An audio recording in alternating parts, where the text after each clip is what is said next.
আচ্ছা, একটা লোকের এত সম্পত্তি তো টাকা ঠিক না। বেশি কথা বললো না, একটা কথা মনে রাখবা, যাদের জমি আছে তাদের বুদ্ধিও আছে। তোমার মতো ফুটন্ত বুদ্ধি নিয়ে কিন্তু তারা চলে না, বুঝছো? আমি একটা কথা বলি, দুজন মন দিয়ে শোনো। বিশেষ করে যে মাসুদ, তুমি তো খালি অ্যাডভান্স করো, অ্যাডভান্স তো আমি দিতে পারতেছি না। সেই কারণে আমি একটা সিদ্ধান্ত নিয়েছি, সম্পত্তির একটা ভাগাভাগি হবে, বুঝতে পারছো? কি অর্ধেক অর্ধেক? দেখেন, আপনাকে একটা কথা বলতে চাই, কাজটা যেহেতু মেজর কামটা আমাকে করতে হইব। হ্যাঁ, একটাকে কাজ বাড়াইতে হইব, তো বাঘটা কিন্তু আটটা বড় হইতে হইব। শোনো মাসুদ, তুমি একটা টেকনিক্যাল কাজ শিখছো, সেই কাজটা যদি তুমি ছেড়ে দাও, তাহলে এই জগতের মানুষ যে তোমার কাছ থেকে যে সাহায্য সহযোগিতা পাচ্ছিল, সেটা থেকে তো মানুষ বঞ্চিত হয়ে যাবে। না না না, আমি তো তোমার এত বড় ক্ষতি করতে পারি না, বুঝতে পারো না? আগে তুমি কাজটা করো। বাহ, অসাধারণ! আপনি তো মনে মনে আমাকে ঠকানো ফেলান করছেন কেন? শোনো, তুমি যেটা ধারণা করতেছো না, সেটা কিন্তু ঠিক না। ধারণার চাইতে বেশি পাবা। আমরা প্রথমে যে কাজটা করব, এই টোটাল সম্পত্তিটা মনে করো যে 2 ভাগ করব। 2 ভাগ করে 1 ভাগ সরায় রাখবো, থাকবে কয় ভাগ? 1 ভাগ। সেই 1 ভাগে আবার আমরা 2 ভাগ করব। ওই 1 ভাগ সরায় রাখবো, থাকলো কয় ভাগ? 1 ভাগ। ওই 1 ভাগে আমরা আবার 2 ভাগ করব। ওখান থেকে 1 ভাগ সরায় রাখবো, থাকবে কয় ভাগ? 1 ভাগ। সেই 1 ভাগে আমরা আবার মনে করো 2 ভাগ করব। সেখান থেকে 1 ভাগ সরায় রাখবো। তারপরে যে 1 ভাগ থাকবে না, সেই 1 ভাগ আমরা মনে করো সমান ভাগে ভাগ করব। তাতে করে কারো মনে কোনো খটকা থাকবে না, সবাই সমানভাবে পাবো। আচ্ছা মামা, এত ভাগের কথা তো আপনি নিজেও মনে রাখতে পারবেন না তো? হ্যাঁ, ঠিকই বলছো।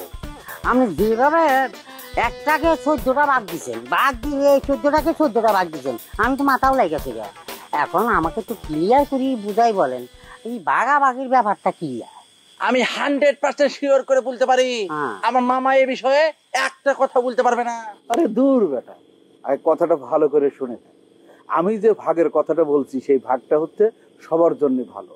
প্রথমে সমস্ত সম্পত্তিটা আমরা 2 ভাগ করব। 2 ভাগের থেকে 1 ভাগ আমরা সরায় রাখবো, থাকলো কয় ভাগ? 1 ভাগ। সেই 1 ভাগে আমরা আবার 2 ভাগ করব। সেখান থেকে 1 ভাগ সরায় রাখবো, থাকলো কয় ভাগ? 1 ভাগ। সেই 1 ভাগে আমরা আবার 2 ভাগ করব। সেখান থেকে 1 ভাগ সরায় রাখবো। এরকম 5 বার আমরা ভাগ করব। ভাগ করার পরে যে সম্পত্তি থাকবে, সেই সম্পত্তিটা আমরা সমান ভাগে ভাগ করব। এই বেটা, জমি আছে 2000 বিঘা। 2000 বিঘার যে ভাগাভাগি করলাম, সেইখান থেকে তুই যতটুকু ভাগ পাবি না, সেই ভাগ নিয়ে 14 গোষ্ঠী সারা জীবন বসে খেলেও সেই টাকা শেষ হবে না।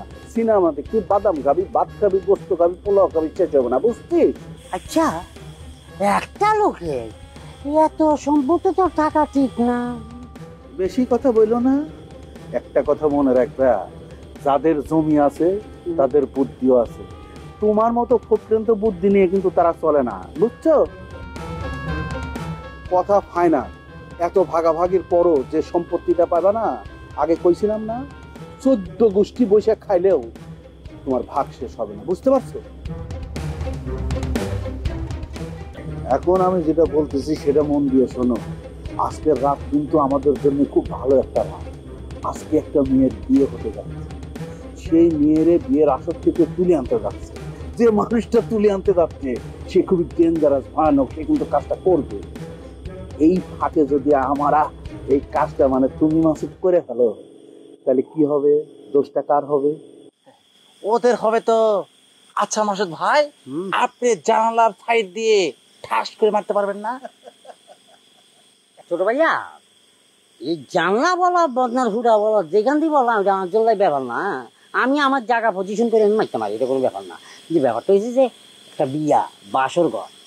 এখন হয়তো মাদার করি মানে একটা আট জন্য আট আগে এই যে আরাব্বা বিভিন্ন বাস স্ট্যান্ডের জায়গা, স্টেশন যেখানে আছে মানে মানুষজন আছে, সেখানে গান গায়। হ্যাঁ, জারি গান, বাউলি গান, বিভিন্ন রকমের গান। আরাব্বা একটা শিল্পী, আইও একটা শিল্পী। আর আব্বা একটা গান গায়, আট তৈরি করে। আর আই একটা মার্ডার করতাম যাই, কিন্তু সেটারও একটা আট। এই তুই কারে আনছস? এ তো আট ছাড়া কিছুই বোঝে না। হ্যাঁ, ওরে একটু ভালো করে বোঝা, ও তো হৃদয় নরম, বুঝাই। ইন্দোরের বাচ্চা, থাকছি আর সিনার মধ্যে গুলি করি এখানে তো তত্ত্ব ভাই রক্ত বাইরে এখানে লেখি এই ক্লাব মাসুদ টানা বুঝছো নি? এই তুই ওরে বোঝা তো ভালো করে বোঝা বোঝা। ঠিক আছে মামা, মাসুদ ভাই চলেন তো, যা বলেন আমি বলছি। কি রে, কিছুই বোঝে না। আমি এত করে বলতেছি যে কাজটা হয়ে যাওয়ার সাথে সাথেই আমি সব ভাগ বটরা করে দেব, তাও কিছু বুঝতেছি। আরে বেটা, ওই পিস্তলটা যদি আমার থাকতো না তাহলে আমি ফুটটুস করে মারি দিতাম, তোরে আর লাগতো না। বিয়াদবের বিয়াদব, খালি টেকা টেকা টেকা। এত সম্পত্তির কথা বলি তাও বেটা তুমি মন ভরা না না? ওহো আচ্ছা ঠিক আছে ঠিক আছে, ব্যাপারটা হয়েছে কি জানান যদি খুনটা করতে যাই একটু আস্তে দেরি করি তাহলে খুনটা ভালো হয় আর এই ভাই, এই তোমার আমি একটা কথা বলি তো, তুমি তো এই খুন করার পরে বিশাল পুরস্কার পাবে না। আরে যেমনে সামনে তুমি একটু গুলি করে একটু খুনটা করে ফেললি তো হয়। আরে ভাইয়া বুঝতে পারছি একটা টুক দিলেই তো চলে যায়। আরে ভাই, তুমি কথাটা তো বুঝবা। সে ঘরে যখন শোয় না তখন জানালা খুলে শোয়, এটা হচ্ছে তার অভ্যাস।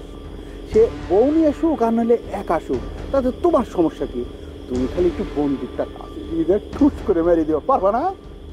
ওকে বস, ওইটা কোনো ব্যাপার না, আপনি কাজ হয়ে যাবো কই এখন দিয়ে দেন। কি এর ব্যবস্থা? আরে বাবা রে আগে হা গলে যেমন কিন্তু তোমাকে বুঝাইতে বুঝাইতে, আরে বাবা এটা আর ফেসা। খুনটা আগে কর, তারপর তোরে আমি পুলিশ দিয়ে ধরাই দেব।